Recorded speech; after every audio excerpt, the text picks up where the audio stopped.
Assalamualaikum warahmatullahi wabarakatuh.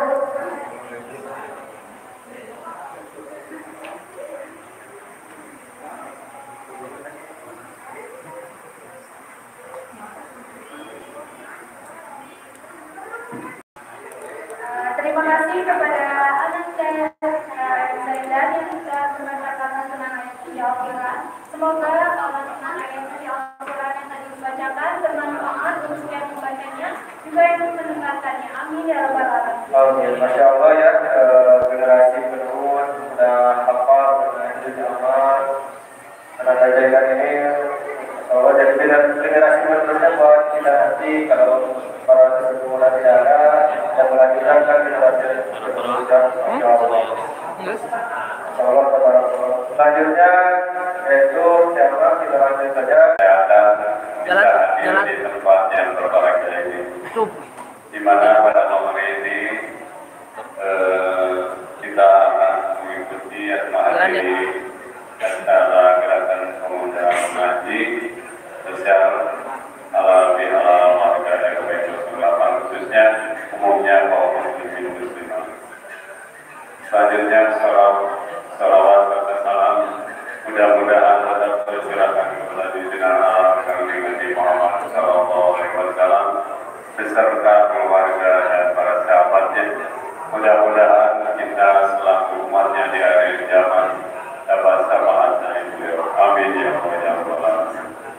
Bapak Ibu hadirin yang kami hormati, warga RW 08 khususnya pada malam ini yang berbahagia, izinkan saya atas nama pengurus DKM Masjid Jamiah Tauhid sekaligus Ketua RW 08 untuk menyampaikan beberapa hal atau beberapa kata.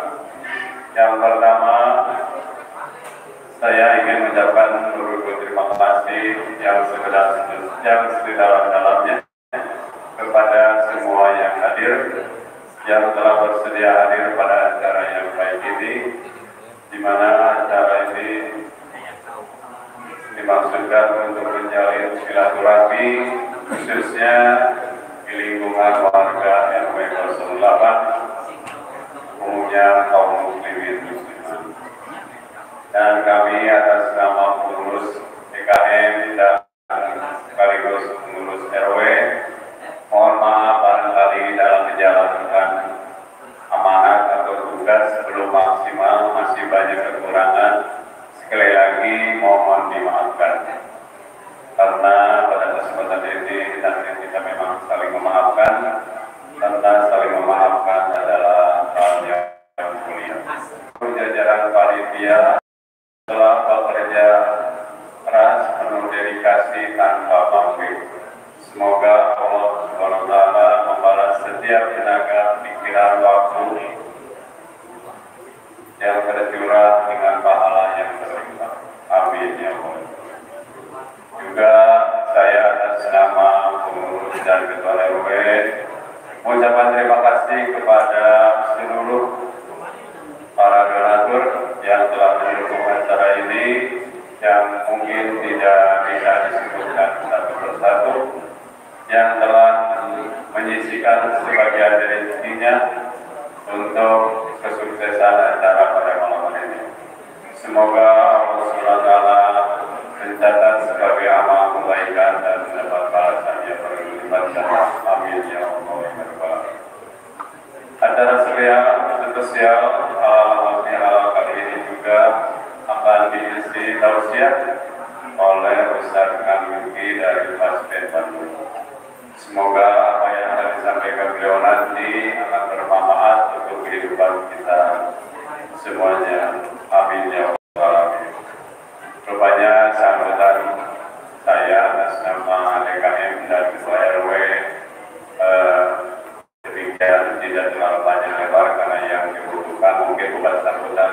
tausiah.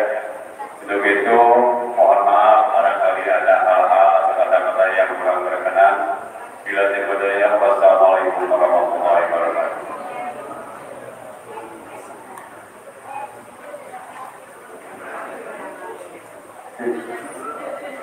Terima kasih kepada Bapak Ahmad Adani yang telah memberikan kata-kata perwakilan dari pengurus TKM Masjid Jamiah Taubat dan Jabat Bapak.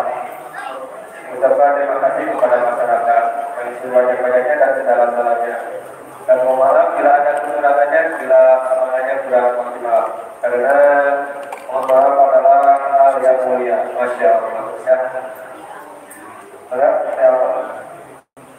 Baik, untuk acara selanjutnya yaitu kita sudah menginjak ke acara pokok yaitu kajian Islam bersama Kamilki atau Kamilki dari Bandung. Oke, sebelumnya untuk para masyarakat yang di luar maupun yang di rumahnya dipersilakan untuk memasuki Masjid Jamiah Taubat karena acara akan segera dimulai dan akan menyampaikan tausiahnya. Untuk para jamaah yang di luar di teras dipersilakan untuk memasuki dan ke dalam masjid karena umat Islam itu bersatu, kekompakannya menyatu, harus bersatu untuk di dalam masjid. Sekali lagi untuk masyarakat yang di luar yang ada di rumah dipersilakan untuk masuk ke masjid.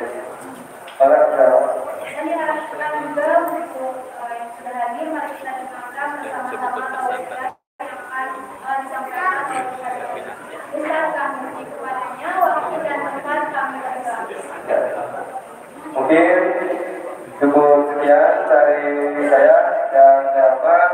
Mohon maaf bila ada yang kekurangan, mohon dimaafkan karena kami masih dalam pembelajaran. Burung kirian, burung cendrawasih, cukup sekian dan terima kasih. Berakhir topik saya. Wassalamualaikum warahmatullahi wabarakatuh.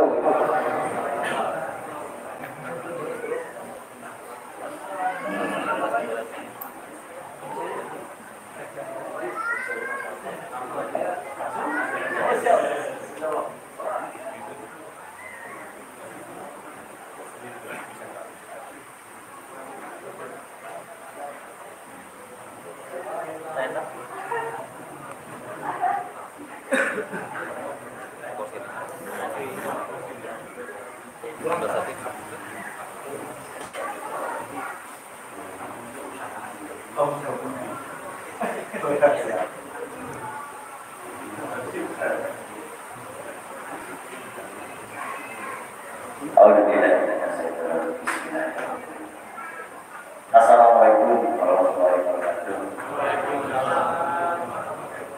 Alhamdulillah. Alhamdulillah. Waalaikumsalam warahmatullahi wabarakatuh. Alhamdulillah min syururi anfusina wa min sayyi'ati a'malina. Waalaikumsalam. Alhamdulillah wassalatu wassalamu ala Rasulillah. Alhamdulillah wassalatu wassalamu ala Rasulillah wa ala alihi wa sahbihi wa man. Saya berdoa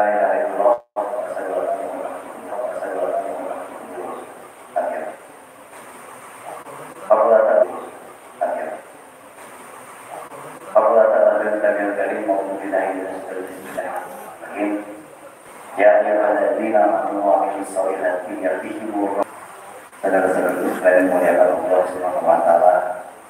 Para pemilik tanah insyaallah amin. Nikmat, seakan-akan hebat, seakan-akan meyakinkan kebahagiaan.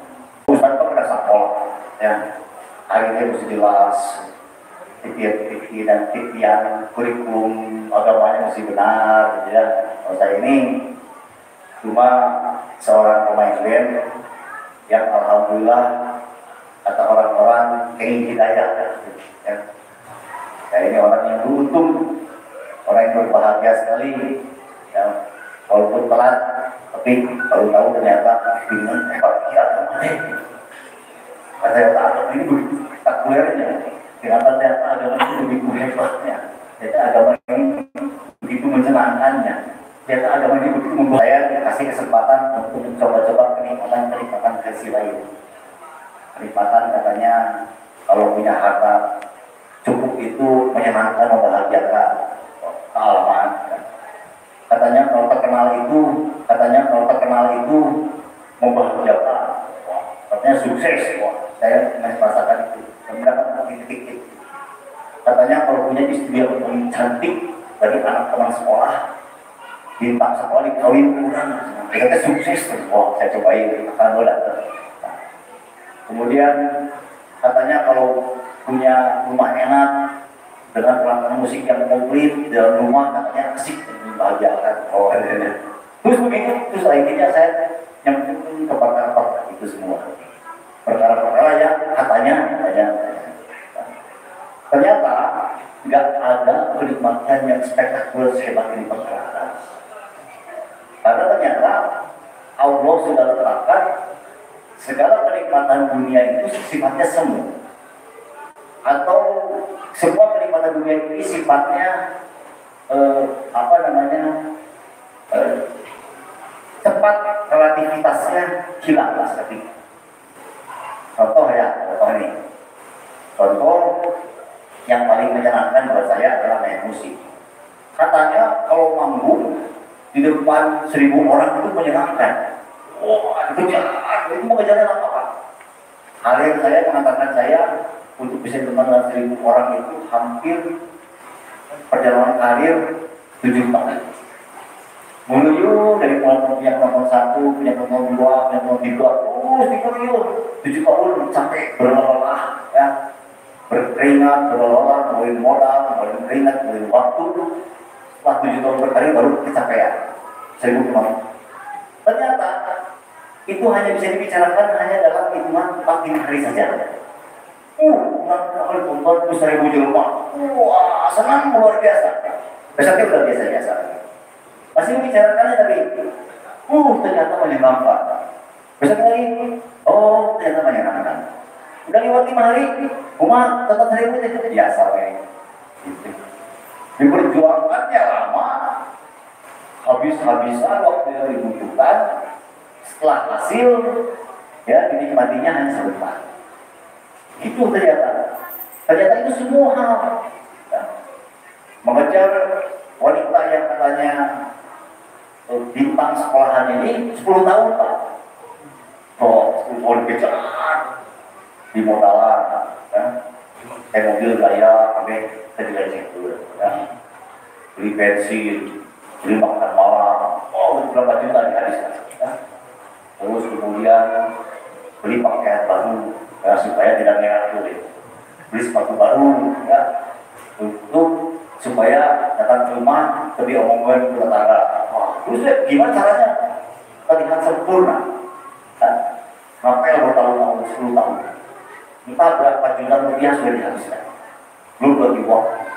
Sekali malam minggu minimal habis 5 jam, ya. 10 tahun kali 5 minggu, 4 sebulan berarti sekitar 12, 48, itu ya, 48 minggu kali 4 jam. Kalau satu minggunya menghabiskan 200.000, berarti bisa berjuta kan? 10 tahun. Wah, ya, mengejar dengan hebat. Setelah dapat menikmati para pengantin dan sebagainya, paling dia kami yang 2 minggu, Pak. Cuma 2 minggu, bisa dikemajuan kurang kan? Bintang sekolahnya kalau enggak, 2 minggu saja. Dan itu nggak biasa, ya, liwat saja. Ya nggak boleh tidur, kita kadang tadi baik, mulai terlihat banyak fungsinya. Dunia mereka maju, mereka berdui, ya ternyata begitu. Ya. Jadi dunia ini sesuatu yang seakan-akan hebat, gitu, seakan-akan katanya menyenangkan dan sebagainya, tapi setelah kejar-kejar capek, menghabiskan banyak waktu dan diri dan harta dan sebagainya, tapi ternyata dinikmatinya hanya. Ya. Kalau berhasil, ya, ada seorang teman saya meledeknya, udah susah diusahakan, dapat juga enggak. Nah inilah begitu ya dunia ini. Ternyata itu semua berlawanan dengan kenikmatan dalam agama. Agama itu hanya begitu saja. Di jam 12 sholatnya 2 rakaat, nggak ada tambahan sholat subuh jadi 10 rakaat gitu, ya. Atau tiba-tiba mulai besok sholat subuh dinaikkan lagi, ya, menjadi 12 rakaat. Udah dapat bisa, udah bisa 12. Besok tambahnya menjadi 14, udah gitu ternyata. Itu ya. Sholat subuh 2 rakaat, zuhur 4 rakaat, sunahnya, qoblahnya 4 rakaat, berdua, sudahnya 2 rakaat, kemudian asar 4 rakaat, maghrib 3 rakaat, ada ba'dahnya 2 rakaat, isya juga itu saja. Ya, gitu ya. Quran nggak pernah bertambah 604, 605 halaman. Ya. Gitu nggak bertambah-tambah.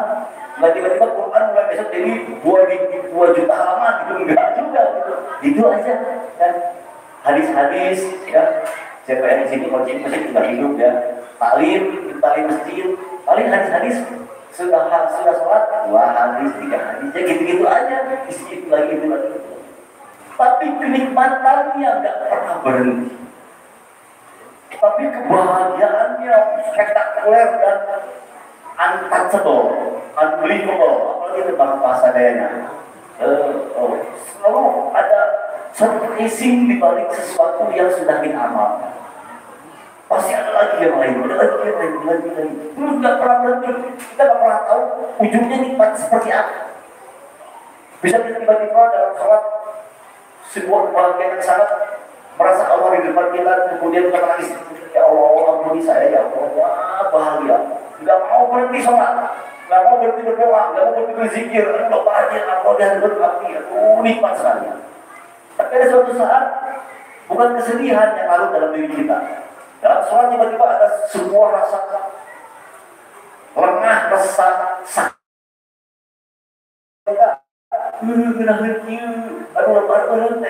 Terus saja gitu. Ada lagi suatu saat lagi tiba-tiba banyak persoalan di dalam masjid kita sehingga kita menangis kepada Allah, ya Allah, sering persoalan di masjid itu naon, ya Allah. Tapi kita punya kenikmatan yang hebat dan kita mau berhenti dari sholat itu. Ya Allah, mudah-mudahan jadi nikmat-nikmat dari pada waktu kita ngadu di masalah masjid sebelum menyarikan api naon yang kasih dengar terus, ya Allah. Tiba-tiba ada kenikmatan yang luar biasa. Begitu terus berlipat-lipat setiap amal-amal itu. Padahal itu susah. Dan dia pernah habis.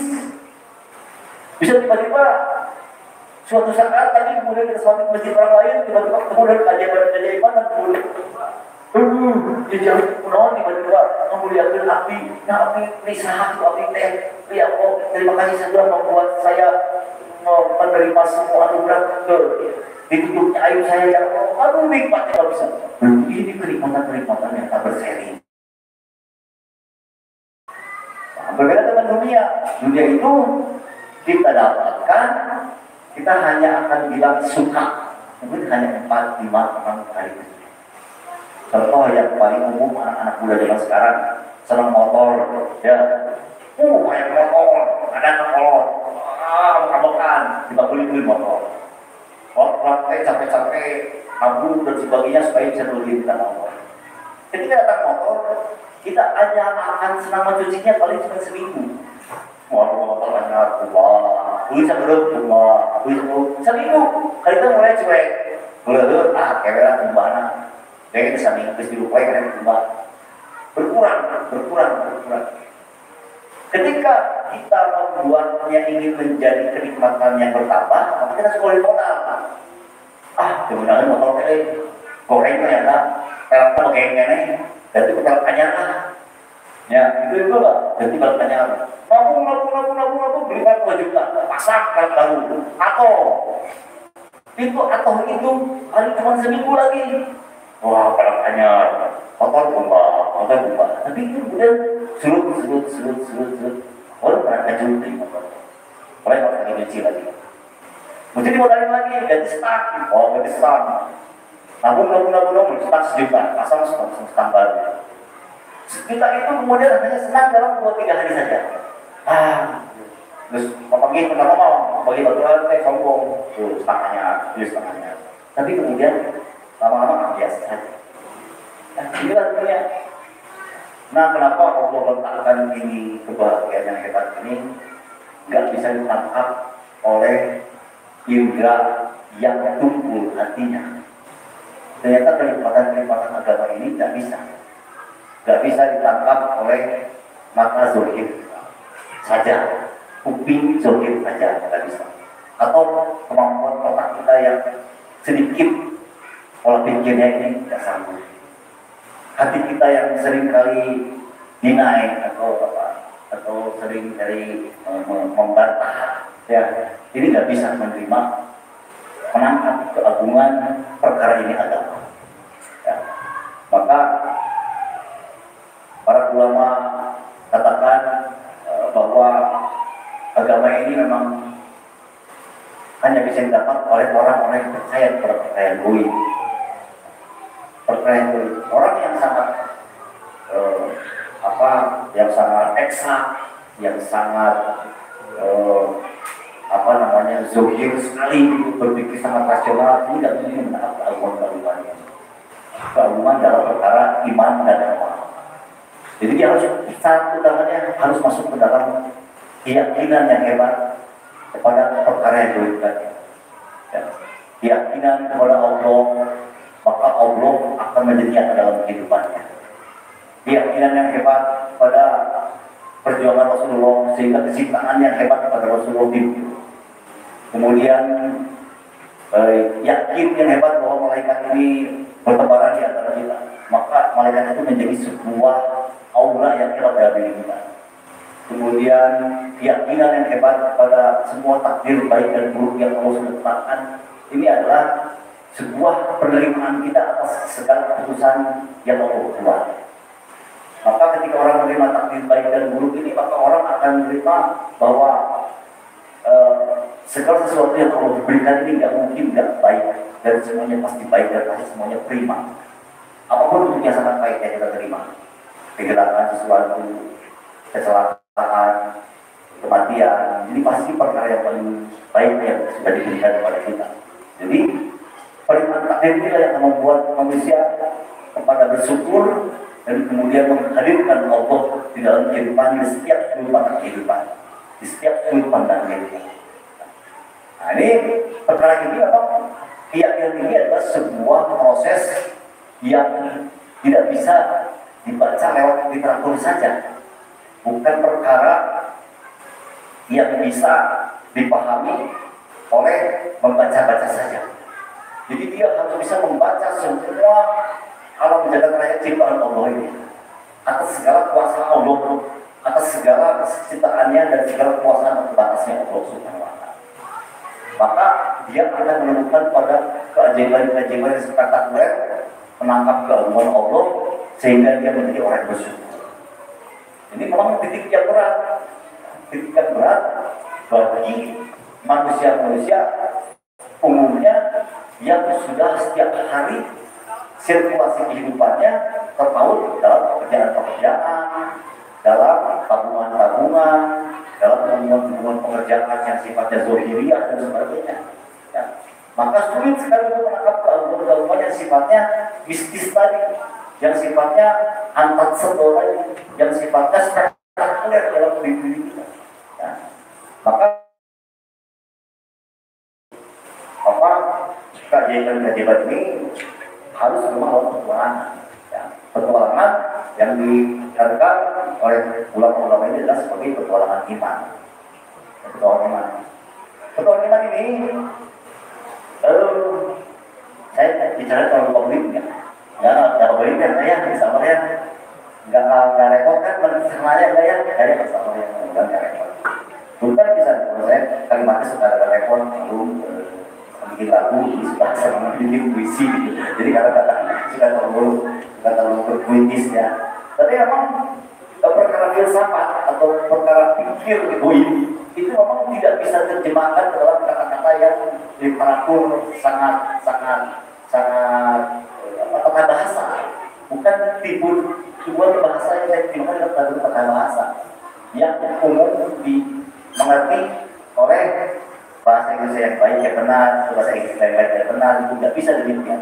Karena dia begitu melarutkan suasana hati kita dengan pengalaman pikir.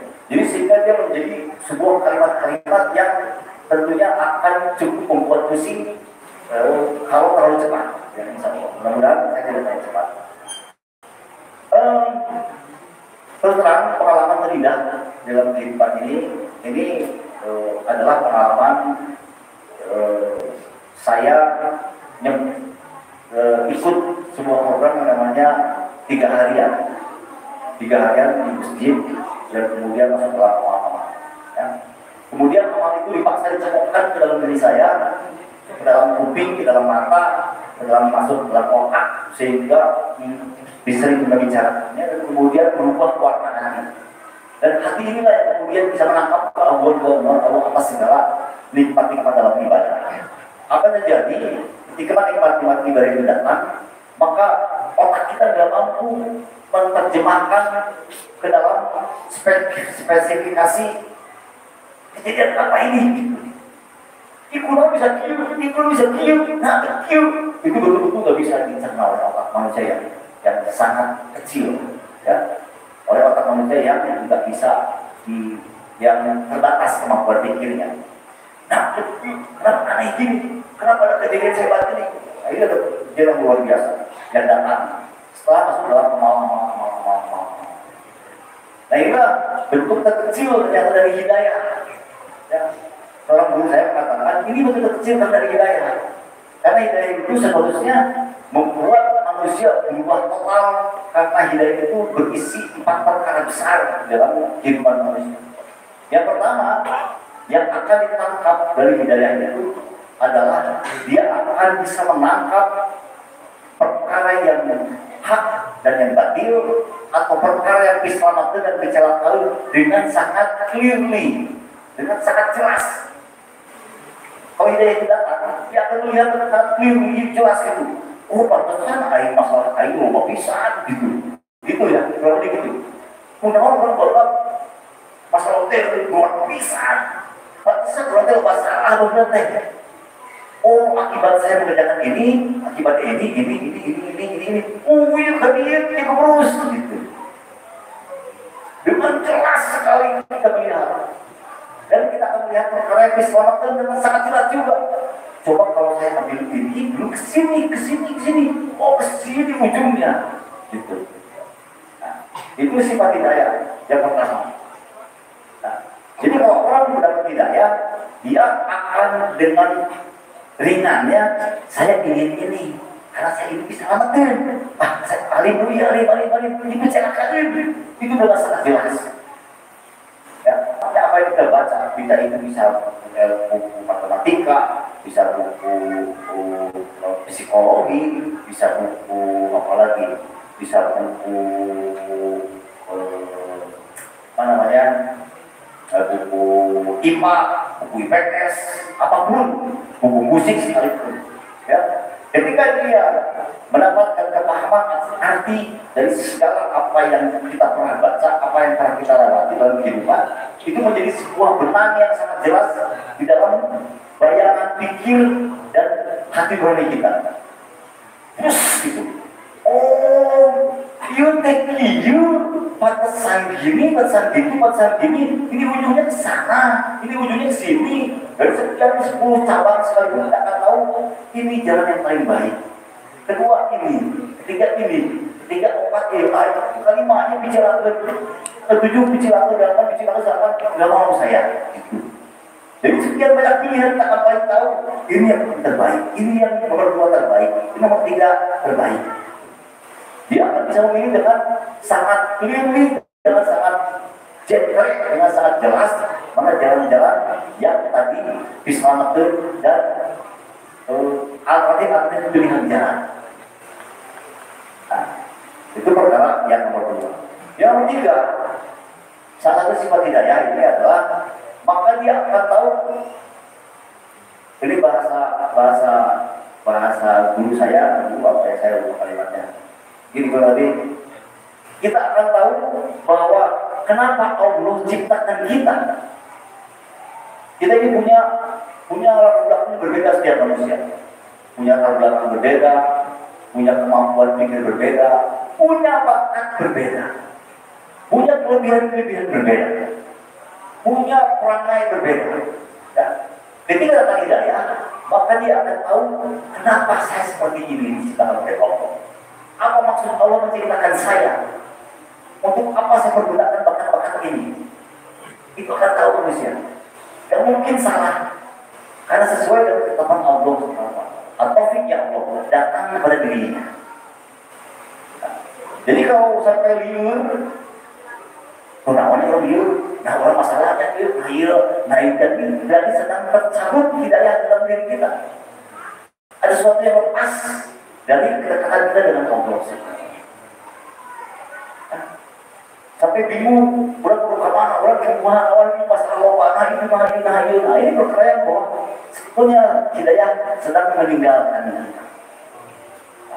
Karena kalau datang hidayah, tak mungkin dia tidak tahu, dia akan percaya diri dalam hatinya berbicara, saya tahu kenapa Allah ciptakan saya. Saya tahu saya harus kemana jalannya, saya pergunakan apa potensi dalam diri saya. Untuk ini perkara menyenangkan Allah Subhanahu. Ya, itu perkara yang nomor 3. Perkara yang nomor 4, ketika hidayah datang, maka manusia akan tahu kepada visi hidup sesungguhnya. Visi hidup sesungguhnya. Kemana saya akan berjalan, lewat mana saya akan berjalan, dan kemana tujuan akhir perjalanan. Itu bukan hanya sekedar bacaan teori. Oh nanti ada neraka, ada jahanam, nanti ada jannah, ada surga yang hebat dan sebagainya. Bukan cuma itu. Tapi ada rasa yang hebat dalam diri kita, sehingga ini lari mengejar itu perkara yang namanya kebahagiaan sejati. Kalau kita tiba-tiba tidak ada perasaan ini, nah kita mesti hati-hati. Jangan-jangan hidayah sedang meninggalkan saya. Kenapa saya tidak punya keinginan yang hebat mengejar jannah? Kenapa saya tidak punya keinginan yang hebat mengejar kebahagiaan akhirat yang abadi? Ini tandanya bahwa sebetulnya hidayah sedang meninggalkan. Ini perkara hidayah. Nah, maka bagaimana ini mengejar hidayah? Bagaimana hidayah ini harus dikejar setiap saat dan setiap waktu. Seorang guru besar ya di kami pernah mengajarkan kepada kami bahwa hidayah ini tidak hanya dapat hari ini, kemudian bisa kejar lagi. Saya sudah hidayah, tidak begitu. Karena hidayah itu adalah sebuah harga yang sangat berharga dalam hidup kita. Hidayah itu akan mengatakan kita kepada perjalanan kebahagiaan sejati. Maka kita harus kejar sepanjang hidup kita, memperoleh sepanjang hidup kita. Dapat hidayah hari ini, kalau bisa dapat lagi hidayah besok, dapat lagi hidayah lagi, terus jangan putus. Ya, sepanjang hidup. Karena dulu sahabat pun banyak yang sudah hidup bersama Rasul, sudah bertempur dengan Rasul, hidup belajar bersama Rasul, tinggal di masjidnya Rasul.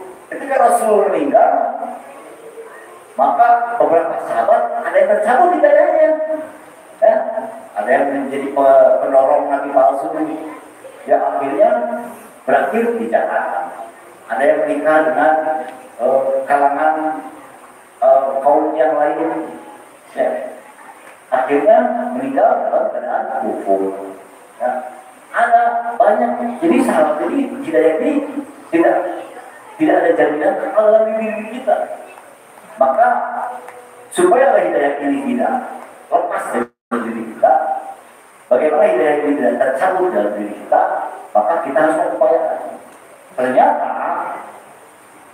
Maulana Sa'ad ya, salah satu guru besar kami ya, mengajarkan bahwa umat Nabi besar Muhammad SAW itu sudah sempurna ajarannya sampai bisa menjemput hidayah. Kalau dulu zaman dulu Rasul yang menjemput hidayahnya untuk umatnya, ya, Rasul para nabi. Tapi Nabi besar Muhammad SAW juga mengajarkan karena beliau adalah nabi terakhir, maka diajarkan bagaimana ini umat bisa menjemput hidayah. Ini kelebihan umat Nabi besar Muhammad SAW. Dan sampai berat, ya, kekuatan umat ini adalah dalam sebuah perkumpulan yang terkait satu sama lain. Jadi jamaah ini kunci, berjamaah ini kunci kekuatan umat Nabi besar Muhammad SAW. Kita nggak mampu menjemput hidayah seorang diri, atau kita nggak mampu menjemput hidayah duaan saja itu menjemput hidayah, nggak mampu. Bukan itu kekuatannya. Kekuatan besar masalah adalah kebersamaan. Sebuah kebersamaan yang terkait semua hati, rasa, pikir, dan sayang yang luar biasa. Inilah kunci bagaimana hidayah turun. Ada empat perkara. Dia harus punya gerak yang sama, pikir yang sama, hati yang sama, dan perasaan yang sama yang saya punya. Maka hidayah harus berhasil. Ini kunci. Ini kekuatan umat ini. Ya. Dan ini tahu sekali musuh-musuh kita ini tahu betul. Kalau sampai umat ini bersatu, punya satu pikir, punya satu hati, punya satu rasa, maka mereka akan kalahkan. Maka mereka bertempur habis-habisan dari mulai abad 11 mereka mengkoyak-koyak bagaimana umat ini tidak bersatu. Dan mereka sukses setelah mulai abad 14. Mulai abad 14 mulai terkoyak-koyak. Akhirnya kekuasaan atas alam jagat raya ini, atas dunia ini Allah berikan kepada orang Eropa. Tumbuh pergerakan pertumbuhan ekonomi Renaissance di Eropa, di Prancis ya, pada tahun 19. Kenapa ini pindah? Karena tercabutnya hidayah tadi. Karena umat sudah mulai tercerai. Jadi kita ini punya kekuatan hebat. Kita ini bisa menurunkan kesaktian langit. Kita bisa menurunkan nusrah doibiyah.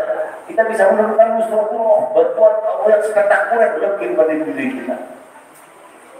Tapi senjata terkuatnya sudah kita tinggalkan. Kita lebih senang lihat kejelekan orang di masjid itu, strategi wae. Sih sama belum ada. Syukur Allah, ini wadai balik. Sering kali senang melihat kejelekan saudara muslim kita. Inilah mulai terputusnya hidayah. Kekuatan kita hilang, tercabik-cabik. Ya. Kita melihat pakaian berbeda sedikit, pecina hidup. Sama kayak mama, balik bisa. Wah, terus saja melihat kejelekan. Inilah mulai hancurnya diri kita atas pertolongan Allah Subhanahu wa Ta'ala. Jadi umat ini sakti bisa sebenarnya. Sudah merupakan menjadi umat-umat yang hebat. Selama pikirnya sama, geraknya sama, hatinya saling terkait, dan punya rasa yang sama, cinta yang sama, mahabbah. Maka ini umat tidak akan terkalah. Nah ini PR kita semua, ya.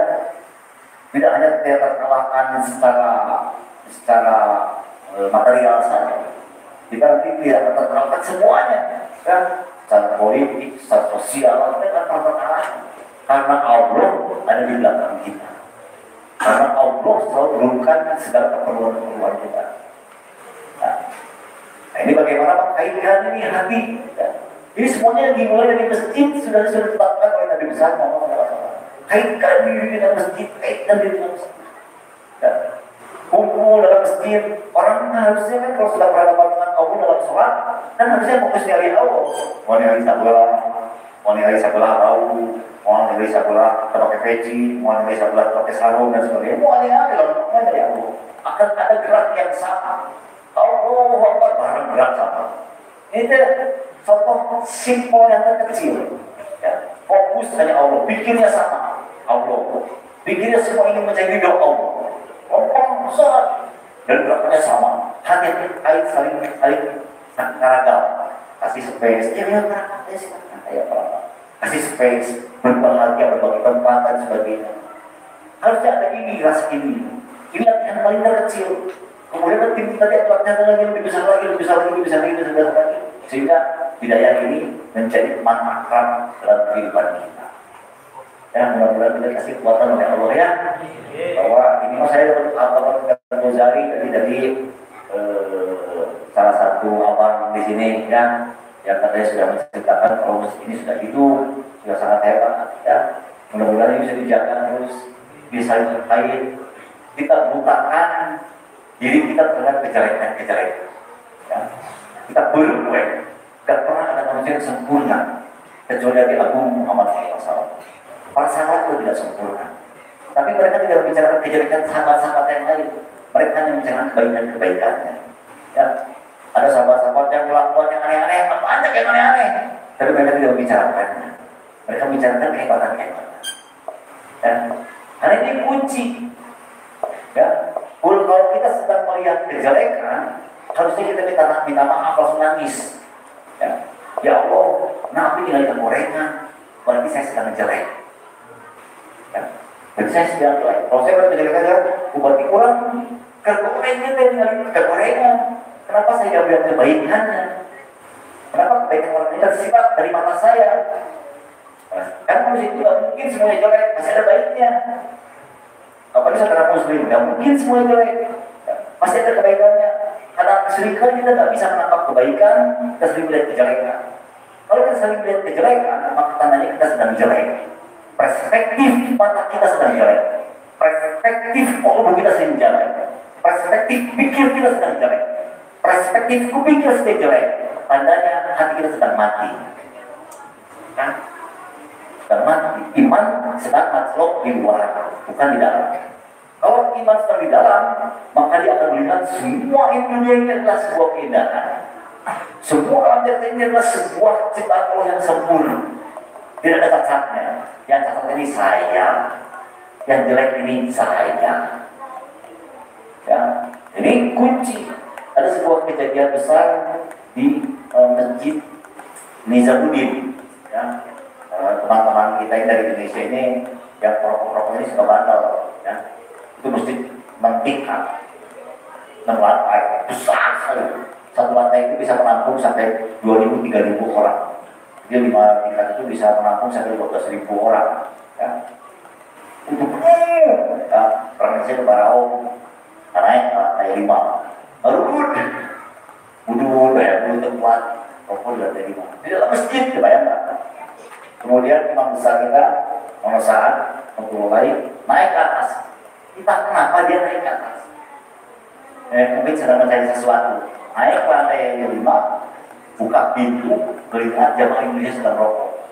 Apa kalimat pertama yang keluar dari mulutnya? Dia bilang begini, maafkan saya sudah mengganggu kenyamanan kalian. Anggap saja saya tidak bertemu dengan Anda. Anggap saya pertemuan Anda dengan saya tidak terjadi. Maafkan saya, silakan teruskan. Dan beliau turun kembali ke muka, dan turun ke bawah. Apa maknanya? Kalau kita lihat ukur secara zohir, ya, tubuh kasar kita, yang punya masjid, iya, ya, yang ngurus masjid, iya, imam masjidnya, iya, dan yang mau dari orang untuk bisa kumpul, kasih makan dan sebagainya, iya. Harusnya kan dia yang marah. Orang di masjid mundur, itu masjid lain, dan begitu, betul tak? Tapi perspektif dari perspektif itu, beliau melihat dari perspektif iman. Kenapa saya dipertemukan dengan saudara-saudara muslim saya sedang merokok? Kenapa saya dipertemukan oleh Allah melihat kejelekan saudara muslim saya? Pasti saya sudah banyak dosa hari ini. Saya sudah banyak salah hari ini, sehingga mempertontonkan kejelekan saudara saya yang pada hari ini. Gitu. Makanya pertama kali dia sebutkan, dia minta maafkan saya, agar pertemuan ini tidak terjadi. Silakan teruskan dan buatlah nyaman. Dia keluar dengan air mata. Begitu hebatnya akhlak iman manusia. Kalau dia terasah dengan santai. Maka itu jemaah Indonesia ada langsung bisa istighfar. Astagfirullah, aduh, air merah. Mulai air turun. Berapa orang langsung berhenti merokok? Padahal mereka merokok akut sebelumnya. Jadi karena akhlak kemuliaan, karena perkara keimanan, akhirnya yang dimintai maaflah malah yang ingin berhenti merokok.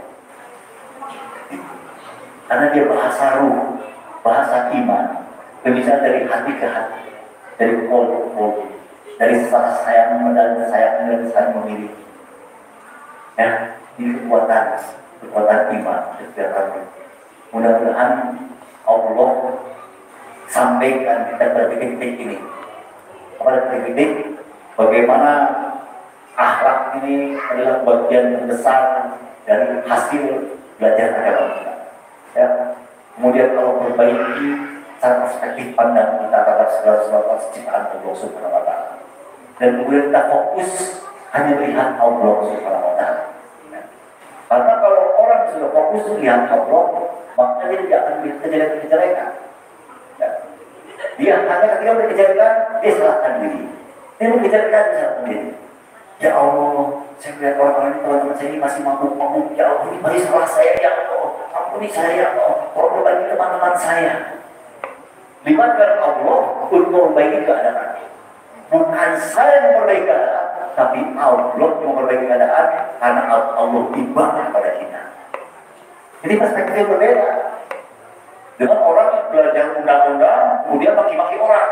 Wah, itu catur-catur, ngomong wais ya, lekung. Nah, ini perkara yang salah. Perspektif yang berbeda dengan yang tadi. Orang yang ketika melihat kejelekan, dia menangis kepada Allah. Ya Allah, hari ini saya punya teman-teman saya masih gila, aku ya Allah, ampuni saya, ini pasti salah saya.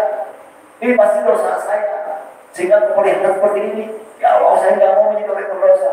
Saya nggak mau menjadi orang menyanyiakan teman-teman saya. Ya Allah, perbaiki saya, perbaiki teman-teman saya. Nanti kalau perbaiki diri kita, dan Allah turunkan hidayah kepada teman-teman kita. Ya, perspektif berbeda kan? Ya, berbeda kayak orang yang tadi dengan orang yang belajar, tahu hukum-hukum, kemudian maki-maki orang. Kamu sudah zolim, kamu kabar benernya. Beda kan? Ini beda ya. Cara pandang yang berbeda terhadap semua ciptaan Allah dan segala perusahaan Allah atas kuasa Allah. Ya, mudah-mudahan ini kita dikasih kemampuan oleh Allah menjadi orang-orang yang fokus menangkap keagungan-keagungan Allah. Karena orang-orang yang menangkap keagungan Allah ini pasti tidak akan menemukan cacat-cacatnya siap urusan Allah. Pasti dia akan menerima semua pandangan itu adalah sebuah kebenaran dan sebuah kehebatan Allah. Maka orang seperti ini, maka dia akan bersyukur. Banyak orang berkata syukur itu adalah hasil dari kebahagiaan dalam kehidupan. Maka dia bilang Allah. Dia bilang kalau kata orang ahli dunia ya, kalau kamu tidak bersyukur, kamu jadi kaya dulu. Kalau kaya, kamu berbahagia, nanti kamu akan bersyukur dengan Allah. Ini perspektif yang salah juga. Karena kebahagiaan itu bukan dari apa yang dapat kita dapatkan dari materi, tapi kebahagiaan itu berapa dekat dengan Allah Subhanahu wa Ta'ala, berapa dekat koneksivitas kita terjaga, berapa hangat hubungan kita dengan Allah Subhanahu wa Ta'ala, berapa hebat kita menangkap keagungan Allah Subhanahu wa Ta'ala, maka manusia itu berbahagia. Dia tidak akan pernah melihat kejelekan, dia pasti selalu melihat kebaikan dan kebaikan. Ya.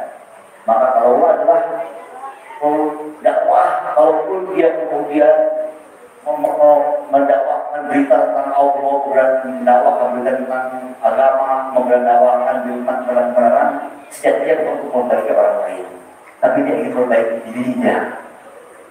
Inilah tidak ada dakwah Rasulullah SAW.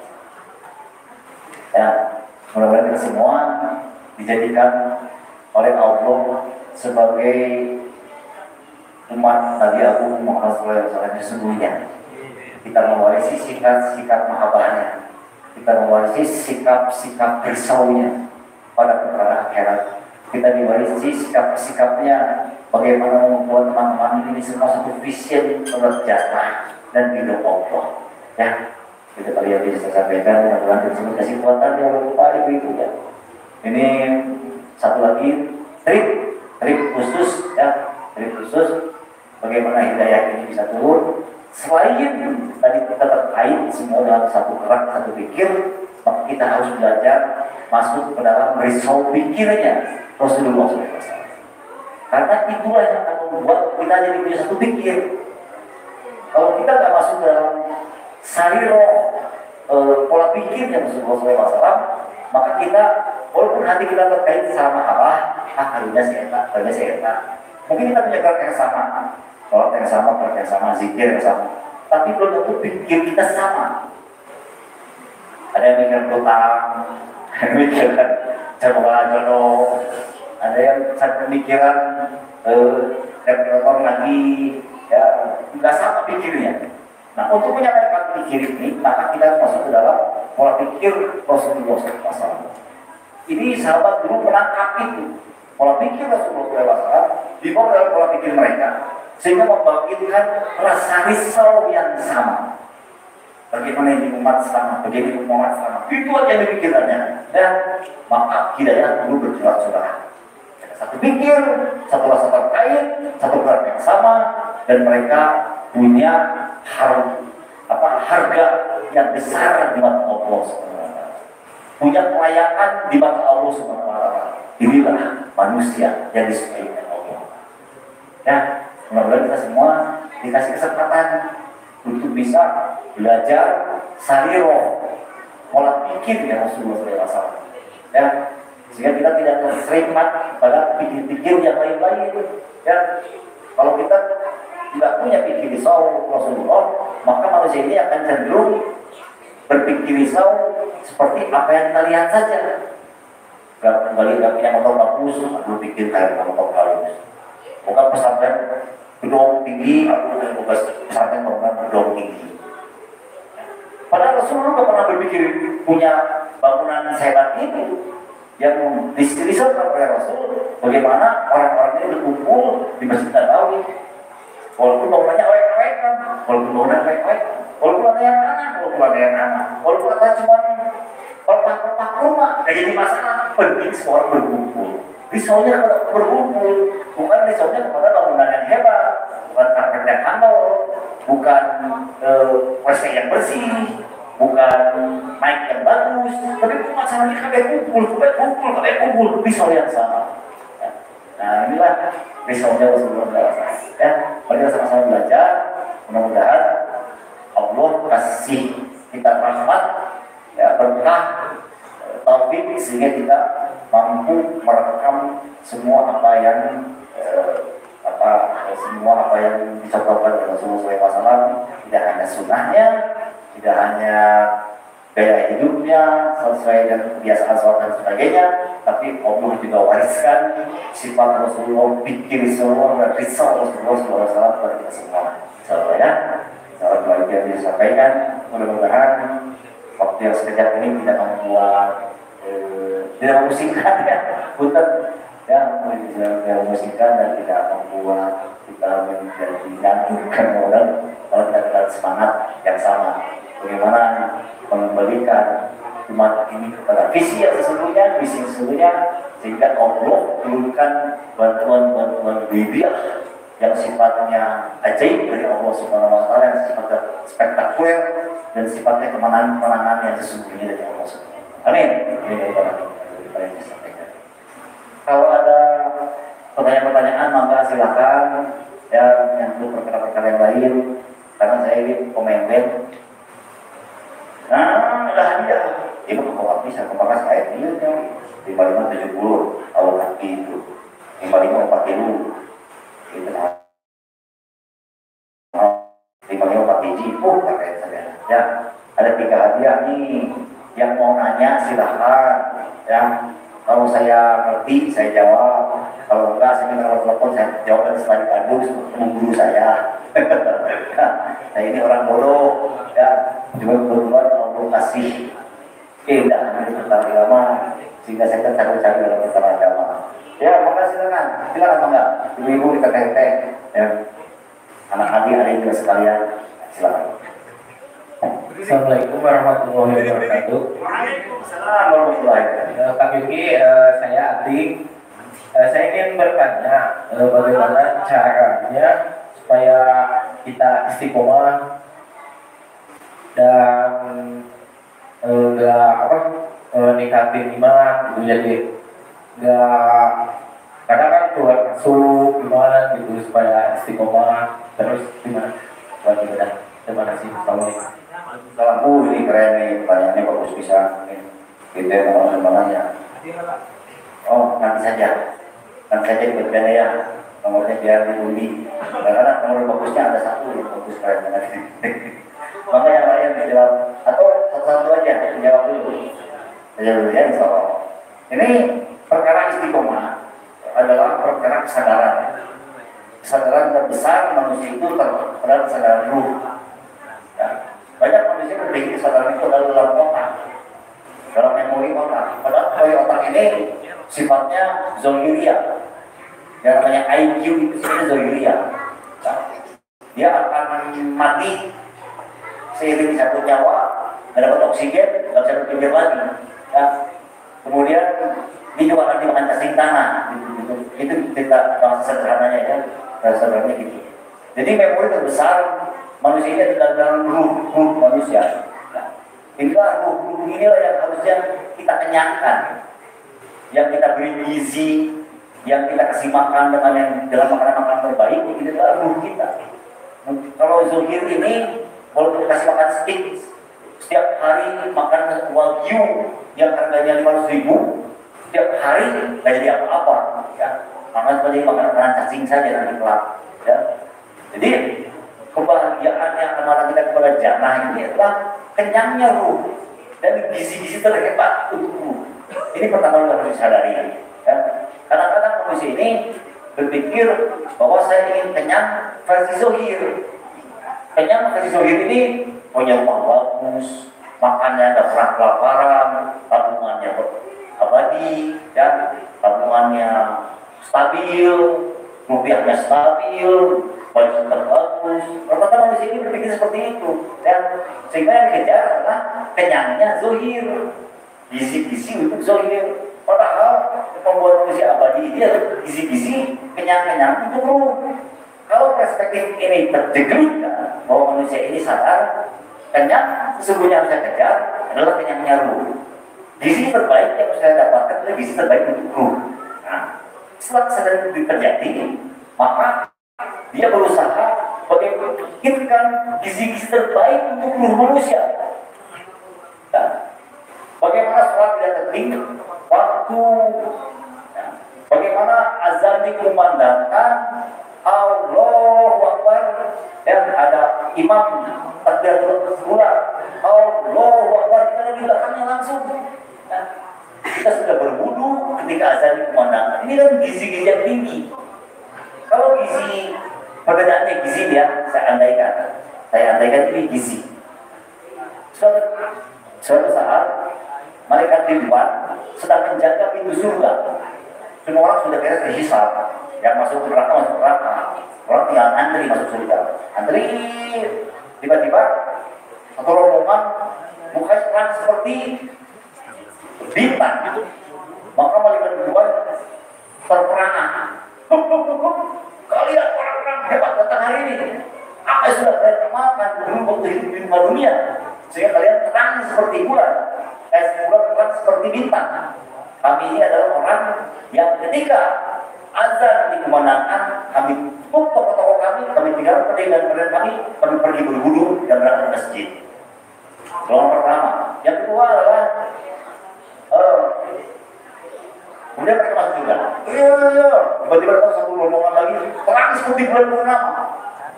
Maka balik tarik lagi, kaget lagi. Kalian ini rombongan yang paling hebat hari ini. Kalian terang seperti bulan purnama. Apa yang sudah kalian amalkan yang ini? Sehingga kalian terang seperti bulan. Kami ini adalah orang-orang yang ketika azan dikumandangkan, kami sudah berwudu. Tadi cuma berketik. Yang tadi baru berpokok, yang ini masuk berwudu. Itu hanya detik saja. Ya. Sudah kasih masuk ke dalam surga, orang-orang hebat. Tiba-tiba datang lagi satu rombongan, satu pintu surga terang silau. Karena datang berikutnya dan terang seperti matahari rombongannya. Maka ada rombongan tercengang-cengang. Minggir kalian, jangan minggir. Ini adalah rombongan yang hebat luar biasa. Mereka terang seperti matahari. Masuk. Apa yang sudah kalian amalkan di muka dunia dulu? Sehingga kalian terang seperti matahari. Kami ketika azan dikumandangkan, kami sudah duduk di dalam masjid. Beda sedikit, tapi gizinya berbeda. Nah, ini kita harus tahu bahwa ada gizi-gizi hebat yang akan kita perjuangkan. Ada nilai-nilai yang kita perjuangkan untuk bisa dapat agama yang hasil optimal dan menjadi gizi-gizi yang luar biasa bagi kita yang percaya nanti suatu saat kembali kepada Allah Subhanahu wa Ta'ala. Ya. Nah ini harus dihidupkan perkara-perkara ini, ya, perkara hadiah-hadiah dari Allah. Kita hidupkan di rumah, kita hidupkan di masjid kita, fadilah-fadilah atas segala nikmat. Jadi yang menghidupkan taklim-taklim itu tidak cuma di masjid saja, kita pulang ke rumah juga hidupkan itu. Mau istri dengerin, mau anak dengerin, peduli amat, dan ini buat saya. Cuma seperempat jam saja nggak masalah. Ya, buka hadis tentang fadilah-fadilah, hadiah sholat kayak gini. Oh, aku dibayar begini. Oh, hadiah zikir deh. Oh, ini hadiah zikir. Ini vitamin besar buat guru saya. Oh. Nah, ini akan membangkitkan rasa yang mendorong kita untuk punya gairah yang stabil. Punya gairah yang stabil dalam amal ada. Itu yang kedua. Nah, yang ketiga, bahwa seringkali manusia ini tertutup kuping, mata, dengan hatinya terkunci atau terhalang, terhijab, ya. Sehingga makanan-makanan dari sifatnya ilmu tadi nggak bisa menjadi makanan ilmu. Seperti orang makan daging steak, tapi di corona batu-batu.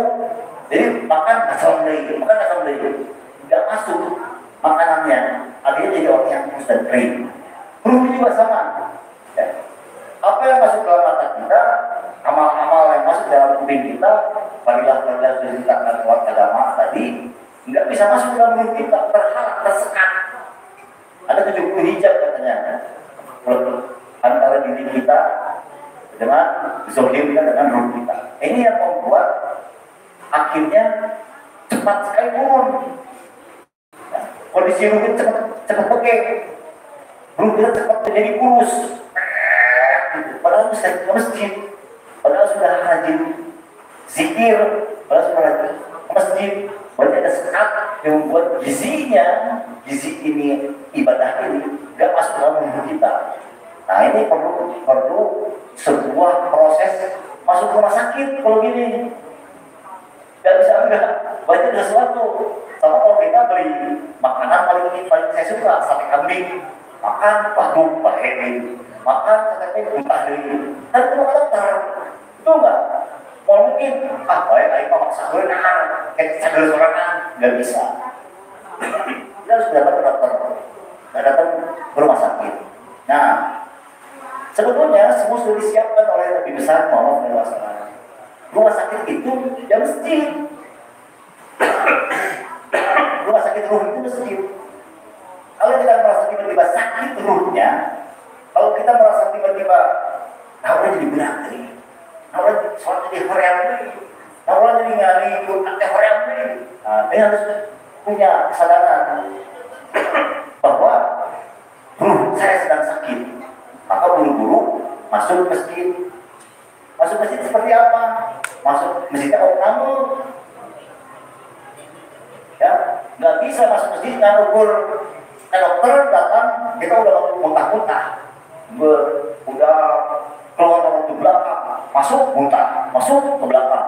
Kan mungkin dokter, saya mau berobat, kasih obat, catur lainnya, nggak bisa. Dokter bilang, kamu sudah lemah, kamu sudah sakit, kamu minimal obat 3 hari. Infus, perbaiki dulu, kasih obat-obatan, anti muntah dan sebagainya, sudah 3 hari baru pulang. Nah, itu lagi sama. Jadi untuk bisa membangkitkan kekuatan dulu ini, memang harus masuk program. Masuk program ini, semuanya sebenarnya ada di metode sudah diajar dengan metode kita sehari ini. Ya. Ini amalan-amalan itikaf masjid 3 hari, itu bukan amalan baru, bukan amalan asing, semua tahu. Ada itikaf 10 hari bulan Ramadan, cuma semuanya sama seperti kita masuk ICU, perbaikan secepatnya, membangkitkan gizi terhebat ruh kita sehingga kita masuk sholat tepat waktu, gizinya berbeda. Zikir tepat waktu pagi petang, hadiah gizinya berbeda. Kemudian kita berburu tidak putus. Nanti kalau dalam masjid kita berburu tidak tidak putus. Pokoknya kalau belakang lagi, dulu lagi, dia gizi hebat terus kita kerjakan.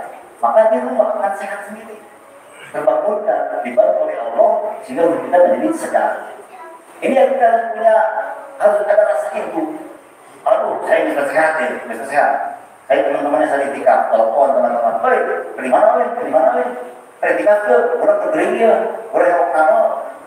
Terus dulu berapa kali? Berapa 3 hari, balik lagi. Gitu. Ya, ini cara yang paling mudah, sebetulnya ini paling mudah. Daripada kita operator serangan. Kalau operator serangan, mending kalau kita pilih obatnya sesuai. Kalau pilih obatnya nggak sesuai, kan makin kering. Betul nggak? Makin sakit. Obatnya sakit mah, minum obat sakit jantung, aku jadi lebar jantung. Ya, mana agar itu. Nah ini jangan sampai kita salah pilih obat. Nah itu kali yang bisa saya dari pengalaman saya itu. Di pengalaman saya itu ini cara yang paling mudah. Ya. Kita tetap punya kegiatan hari-hari, kita tetap punya kegiatan bekerja bersama keluarga, kantor masih punya, emosi masih punya. Tapi ada saat-saat ini saya lagi sakit nih. Anak-anak, maaf ya, saya lagi lemah nih. Saya mau minta izin 3 hari dulu kita masjid. Ya udah, saya sudah tahu. Sudah aku berangkat. Udah satu kali, sama makan mereka di imam berarti kita kering di rumah. Ya cukup ini masjid. Ya, dia masjid 3 hari. Dan mulai terus di situ apa? Nasi, makan lain. Karena iman sedang gojolak kita istri saya. Mau berangkat 3 hari sana. Nah, itu 3 hari pulang dan mulai Senin lagi bertahan. Ya, itu yang pengalaman saya. Ya, jadi kajian pertama hidupkan fadilah-fadilah. Hafalkan fadilah-fadilah sehingga menjadi sikap dan diri kita. Bilang kita merasa rugi. Contoh imamah. Kita mulai imamah. Ada fadilah imamah ini adalah Allah jaga pikirnya. Allah jaga supaya pikir ini tidak dibisiki setan. Maka pakailah imamah. Pakai imamah. Ketika mau copot, harus mulai orang imamah akhir membaca sedang lemah. Laporan dari istri ibu sedang lemah bu. Nah lemah, orang sudah bisa pakai imamah itu kuatnya itu. Membaca sedang lemah. Gimana 3 hari? Gitu. Jadi udah hafal. Ya, kalau kita hanya hafal tanda-tanda kerusakan yang dalam diri kita yang hafal.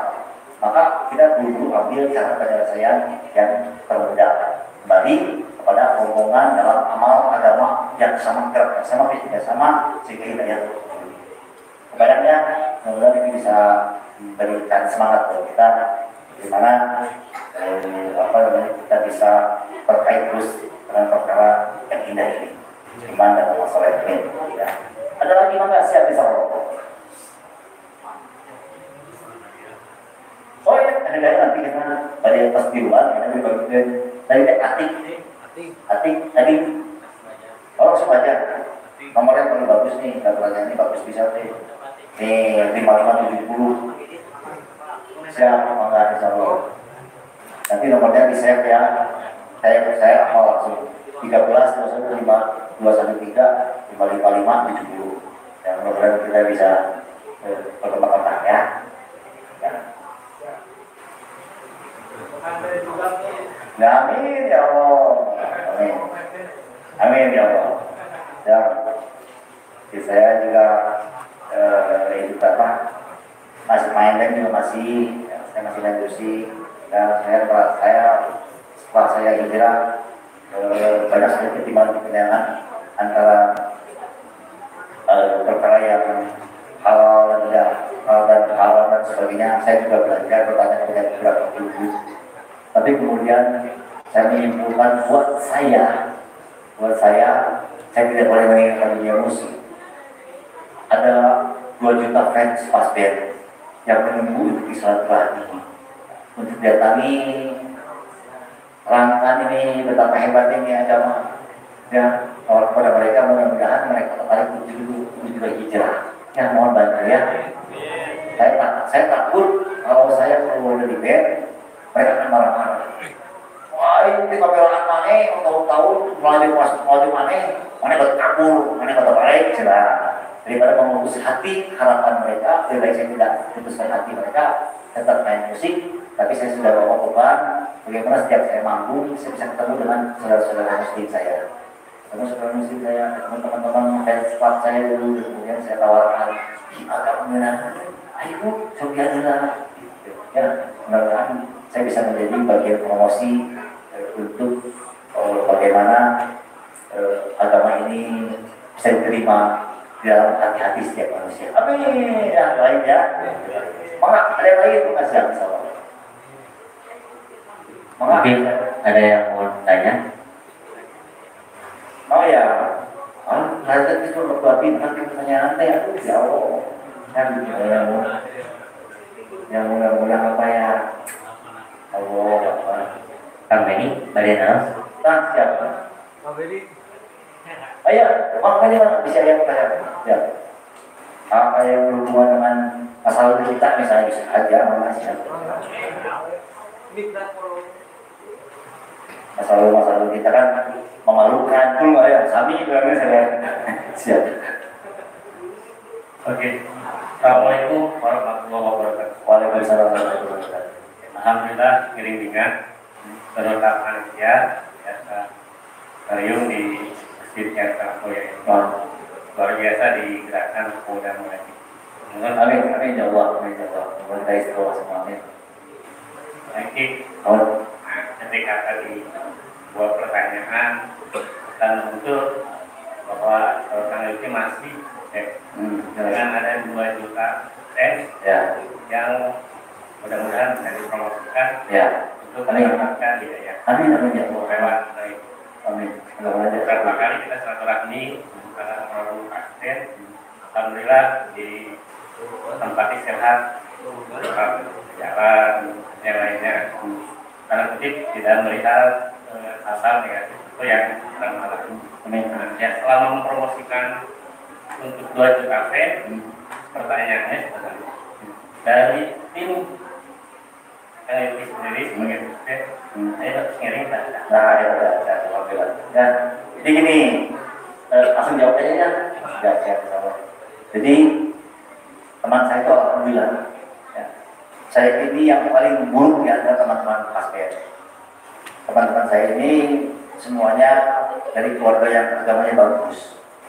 Sandi dalam pasien itu bapaknya dulu orang NU. Dia almarhum sobat Gus Dur. Di mana ada Gus Dur masih ada banyak Sandi. Jadi beliau itu agamanya bagus sekali. Sholatnya nggak pernah putus, sunnah-sunnah dikerjakan dalam kehidupan. Ya. Dia sangat baik sekali. Itu baik-baik yang bisa juga sama. Main bass, main gitar ini adik kakak, ibunya itu ahli ibadah. Wah, malnya hebat. Ya. Banyak hidupnya sholat malamnya nggak pernah putus. Ya. Dan anak-anak diajarkan apik pada agama. Jadi teman-teman saya ini agamanya sudah bagus dari kecil, nggak pernah tinggal sholat, ya. Nggak pernah lara dalam kehidupan. Jadi saya paling lara sama saya. Saya yang paling lara, saya yang paling bengal, saya yang paling tidak tahu aturan. Ya. Saya yang paling tidak tahu mana benar mana salah. Semua disikat aja ke saya. Nah inilah. Jadi ketika saya mulai hijrah, ya, dari hijrah, saya nggak berani. Mereka berani menawarkan ini agama kepada mereka. Karena saya tahu saya lebih jelek sekali dari mereka. Mereka sudah sholat, saya baru. Mereka sudah ngaji, dari dulu, saya baru. Mereka sudah mengamalkan sunnah-sunnah dari zaman bahula, saya baru tahu hari ini. Ya, jadi saya nggak berani. Sok yakin, mana hijrah, mana ini, maka saya berani. Ya, saya biarkan, mudah-mudahan dengan melihatnya perubahan saya, mereka tertarik. Jadi seperti itu aja. Ya. Karena lingkungannya ada lingkungan teman-teman terdekat, istri juga sama, saya juga sama, kakak saya sama. Saya nggak berani mentaskil atau mau berusaha seakan-akan saya benar mereka salah. Nggak berani ya. Kakak saya, kayak adik saya, mana kira campurnya, mana nggak berani ya. Saya berusaha saja berbuat amal sebaik mungkin, memberikan contoh bahwa saya sudah berubah, mudah-mudahan mereka tarik untuk berubah. Nah, tapi untuk ke fans, ini perkara lain ya. Jadi saya selalu menyiapkan waktu dulu ya, sekarang agak berkurang sama saya. Dulu saya bisa 3 harian di Perawang, 3 hari di mana, 3 hari di Purwakarta. Dia di masjid, bikin amalan sambil nangis-nangis kepada Allah. Jadi ya Allah turunkan hidayah, kemudian 1 bulan temui teman-teman sekitaran situ yang tahu aspek, yakin masjid, pulang kumpul di masjid, jadi kita makan di masjid. Ya. Alhamdulillah sudah ada beberapa teman-teman yang akhirnya jadi ikut kegiatan masjid, ada yang jadi akiris masjid, ada yang punya apabila mereka punya apabila keren, ada bisa uji, bisa jadi imam, macam-macam komplit kita. Dan mudah-mudahan saya kasih kekuatan terus oleh Allah agar bisa tetap menada yang sama terus. Gitu. Itu kan, jadi mudah-mudahan doakan bahwa teman-teman yang lain ini ada gairah yang dekat. Tidak cuma saya sudah sekolah, saya sudah ngaji, begitu. Saya pengen lebih lagi, kan? Karena rasa lebih itu kan harus ada dalam gairah ruh yang bangun gitu. Nah, ini memang perkara yang nggak bisa kita paksa-paksa ya. Mereka harus punya gairah yang bangun sehingga mereka yang mengejar dengan kehebatan kemampuan mereka. Ini tidak bisa. Meskipun penampilan kita nggak seperti orang tidak gitu. Ya. Tapi kita melakukan apa yang kita Betul. meskipun Ya. pernah Ya. pernah Ya. tapi ketika datang waktu saya tadi waktu Ya. sebagainya saya saja kan mungkin teman-teman saya itu seperti itu Betul. mereka sudah sholat dan sebagainya sudah mungkin lebih Ya. dulu Ya. imannya Boleh. tapi penampilannya masih tetap Ya, betul. Terus banyak teman-teman yang masih ya, kamusnya masih gondrong, terus masih ada. Jadi ya udah aja sudah kejadian ya sudah ya. Tapi ada gairah baru supaya kehidupan ini lebih baik. atau Saya bisa juga, kamu bisa. Oke, saya bisa. Ya kalau orang nomor 40 biji. Apa ya? Masih bisa. Enggak. Kan? Hah? Siap? Ya,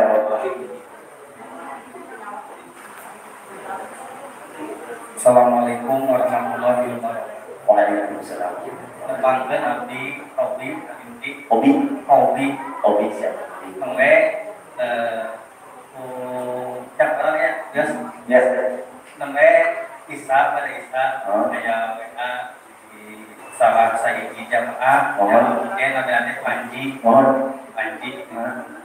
di saya aya Yuki aya alhamdulillah biasa ini biasa silaturahmi sareng kang Sanesta.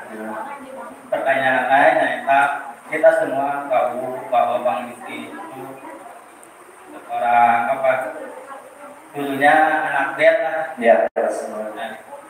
dan ada sebab akibat Kang ya Kang lantaran bahasa Sunda namanya Kang Yuki bisa jalan kieu teh kan pasti ada sebabnya lah intinya ada sebabnya Ya, ada sebabnya. Bang Yuki bisa begini. Yang ingin saya tanyakan apa itu sebabnya sehingga Kang Yuki bisa jadi alhamdulillah dapat hidayah ya. Mungkin itu saja. Assalamualaikum warahmatullahi wabarakatuh. Waalaikumsalam warahmatullahi wabarakatuh. Panjang juga ya. Kamu pertanyaannya saya bisa dari panjang. Ini nggak apa ya, sedikit panjang juga ya. Jadi manusia pasti nggak bisa bohong pada isi hatinya. Hati itu bisa bohong. Ada gunaannya kecil, pasti nggak bisa. Ya. Terutama ketika jauh dari agama. Walaupun dikasih makan enak, dikasih isi cantik, dikasih rumah bagus, kalau dia tidak ada agama pasti dia bisa. Nah, saya ini tipe orang yang beruntung. Saya karena iman, karena posisi, jadi lebih sering benar-benar suara hati. Sokat tidak betul hati itu naonnya, nah hati orang kesih, hati orang kesih naonnya gitu ya. Jadi ada ketidakpahaman. Nah, saya tahu jawaban ini pasti ada di agama. Jadi tahun 2007 saya mulai gelisah. Akhirnya, orang dia album Mustafa, tabungan aman, istri sehat, anak-anak pintar. Ada sesuatu yang aneh dalam hati saya, yang progres tuh. Saya tahu jawabannya dari agama. Saya mulai cari-cari agama itu tahun 2007-2008. Pertama saya lari mencari-cari agama, saya lagi. Jadi kali kayak kalau Bandung kayak untuk lagi Dori dan masyarakat. Ada kebiasaan itu hampir setahun lebih, hampir 2 tahun mungkin, tahun lebih lah ya. Kebiasaan itu. Malam Jumat kasih di situ, malam Jumat di situ. Ada gairah mulai masuk. Oh saya harus amal agama, oh saya harus amal agama. Semua masuk, tetapi pola belajarnya salah. Pola belajarnya salah. Saya menganggap bahwa ilmu agama itu sama dengan ilmu IPA, sama dengan ilmu IPS, sama dengan ilmu matematika. Dapat bab, latihan, bisa. Dapat bab, IPA, oh iya udah itu oh bisa. Ternyata itu pola pikir yang salah. Ternyata agama itu tidak sama dengan IPA, salah belajar IPS, belajar matematika, ini beda. Kenapa beda? Karena ilmu agama ini adalah ilmu Allah atas segala ciptaan Allah yang begitu sempurna.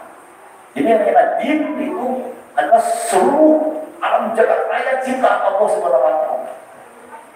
Jadi dia melakukan ilmu IPA yang hanya belajar pohon-pohonan, gitu. Atau matematika yang hanya angka-angka saja, bukan. Lebih hebat dari itu. Ilmu ini, ilmu yang Allah ini, ya, ini. Nah, saya salah itu.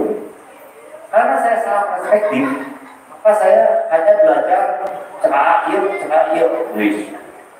Cerair, wis. Amal pun. Amal pun kayak orang praktek kerja. Mau bisa. Harus bisa. 1 ilmu dapat bisa amal. 2 ilmu bisa dapat bisa amal. 3 ilmu dapat bisa amal. 4 ilmu, 5, 6, 7 dapat kami bisa amal. Cepat semua amalnya. Saya gila lagi. Bisnis lagi. Wah, gidewan bulan dunia ini. Oh, bangun. 2012, miliar-miliar tentang saya. Udah bangkrut, kecelakaan, ceker. Tapi saya dalam keadaan punya duit, tapi saya mau menunggu 2011. Akhirnya saya menyerah kepada Allah. Ya Allah, saya menyerah ya Allah. Saya serahkan segala saya, istri, ibu, bapak, mertua, anak-anak. Saya serahkan segala saya kepada ya Allah. Saya menyerah. Tapi tetap saya mau. Ternyata menyerahkan diri kita kepada Yang Maha Kuasa adalah sebuah pengakuan yang membuat kita makin dekat dengan Allah. Dekat karena kita yang menghinakan diri untuk bertemu dengan Allah Yang Maha Kuasa, maka merasa tidak kuasa. Untuk bertemu dengan Allah Yang Maha Pintar, maka merasa bertemu dengan Allah Yang Maha Kaya, maha merasa miskin. Maha miskin. Untuk bertemu dengan Allah yang maha sempurna, maka merasa maha zolim. Ya, menyerah abimah jalani kono, abimah jalma eleh, maka kuma Allah sadayana, ternyata itu dunia berbalik berputar. Allah datang dalam kehidupan, dan sangat nyata. Sampai akhirnya saya ikut program 3 harian. Dan kemudian saya cuma nangis-nangis saja selama 3 hari. Allah menjadi sangat galak dalam kehidupan. Saya nangis saja, ya Allah, berikan kiu, ya Allah, berikan kiu. Dan Engkau sangat sempurna dan saya maha tidak sempurna. Ya. Jadi betul doakan, ya. Saya itu harus ada asbab-asbab yang membuat manusia berubah. Ya, harus ada sesuatu yang bisa membuat manusia berubah. Tapi sebetulnya asbab-asbab itu cuma sekedar teknis saja. Teknis atas Zohir berdamai dengan ruh kita. Zohir kita berdamai dengan ruh kita, menerima keagungan Allah Subhanahu wa Ta'ala. Jadi nggak perlu pakai kecelakaan sebetulnya Pak, nggak perlu pakai kerugian miliar-miliar. Harusnya kalau kemudian kita mau berdamai atas diri kita, kalau kita pikir kita dengan Allah Subhanahu wa Ta'ala, maka Allah menjadi sangat kehidupan. Maha besar, maha hebat. Nanti ada tulis ajaib-ajaib pertolongan Allah. Nah ini yang membuat kita sulit itu ada 70 hijab antara diri kita dan roh kita. Sombong, pikir, merasa kaya, merasa pintar, merasa sehat, merasa saya ini punya uang, saya ini punya kepintaran. Untuk bisa berdamai, akhirnya harus dihancurkan kepintaran. Tiba-tiba bangkrut, aduh gitu, ini dia mau bodoh, tidak bisa gitu, hancur sudah. Berdamai mulai. Tapi masih sombong, badan saya sehat, badan saya kuat, ngotot, kerja keras saja, ngotot kerja keras tuh, kerja keras saja. Dan ini sudah kesombongan bahwa saya bisa menyelesaikan persoalan. Ini kesombongan, maka Allah runtuhkan lagi, ceger, buka sudah kesombongan ini. Ternyata saya tidak bisa apa-apa. Nah, ketika ketidakmampuan terjadi, maka tadi datang. Jadi kalau kita ya mudah-mudahan kita mah nggak usah sampai kejadian rugi, tidak perlu sampai kejadian kecelakaan, ya. Tapi belajar setiap hari bagaimana menghadirkan ketiadaan diri kita menghadap Allah Subhanahu wa Ta'ala. Ya. Salat kita, tangan itu kalau teman-teman yang guru-gurunya ulama-ulama NU biasanya ngajarin ya bagaimana meniadakan diri itu, sholat itu gerakan harkat ya, niat yang betul terus, ya Allah saya sedang menghadapmu ya Allah, niat saya ini sholat ini menghadap kiblat, menghadapmu ya Allah, hadirkan. Kemudian ketika Allah Akbar itu hadirkan keagungan Allah, sampai langkah bagaimana bergema itu kata Allah besar dalam diri kita. Ya Allah, tapi maaf dia bila ali, tapi maaf ya salam, tapi menghadap dia. Nah ini hadir dalam Allah. Mudah-mudahan kita semua kasih kekuatan dari Allah tanpa perlu lewat kejadian tragis yang membuat ruh dan zohir kita berdamai. Kita cukup belajar zohir dan ruh kita berdamai dengan caranya yang sudah dikatakan Rasulullah SAW. Tanpa perlu terlapar, perlu waktu, perlu belajar setiap hari perbaiki sehingga kita menjadi ruh yang berdamai dengan segala perkara yang sudah diberikan dari misalnya ya, mohon itu tadi ada lagi kan? Ada lagi kan? Ya, insya Allah ya, mudah-mudahan saya lagi mohon maaf pada bapak-bapak, adik-adik sekalian ya, minta terus kepada Allah Subhanahu wa Ta'ala bahwa kita diberi tekad oleh Allah Subhanahu wa Ta'ala atas segala ciptaan Allah dan kehendak Allah Subhanahu wa Ta'ala. Kemudian kita minta lagi kepada Allah Subhanahu wa Ta'ala agar kita tidak lalai kepada syariat-syariat yang Muhammad yang besar Muhammad SAW. Ya. Terus kita juga minta kepada Allah agar kita dikasih kemampuan untuk menaikkan hak-hak saudara muslim kita. Ya. Dan kita yang tidak menjadi orang yang menjadi penghambat untuk perkara ini agama. Nah, minta kepada Allah. Ini perkara yang harus kita minta. Ya.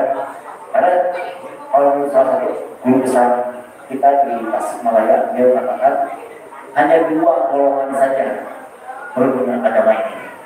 Atau kata kiai kita ya, cuma dua golongan. Satu penolong agama Allah, satu penghambat agama Allah. Cuma dua. Siapa yang berhubungan dengan agama ini cuma dua. Satu orang yang menghambat agama Allah, satu lagi penolong agama Allah. Jadi gak ada orang yang apatis, gak ada. Yang ada cuma penghambat dan orang yang menolong. Ya.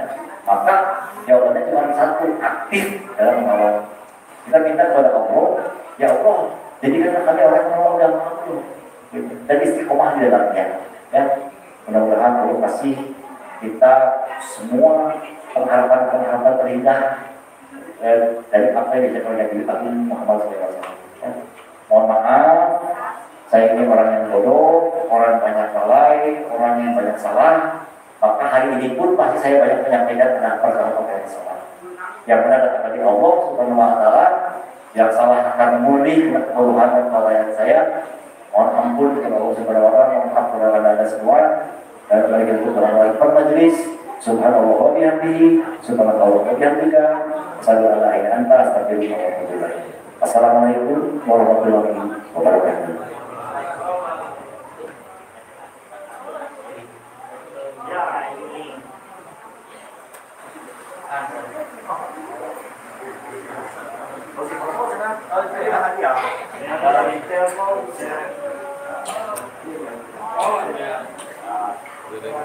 Hah? Enggak, udah biasa.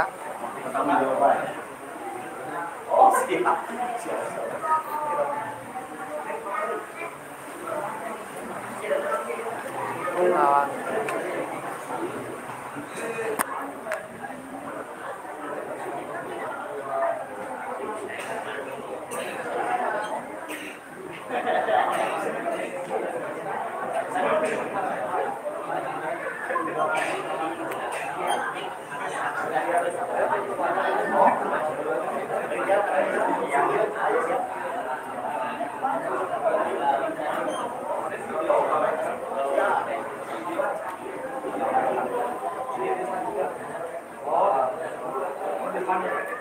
Kodenya terpenting banget di S-nya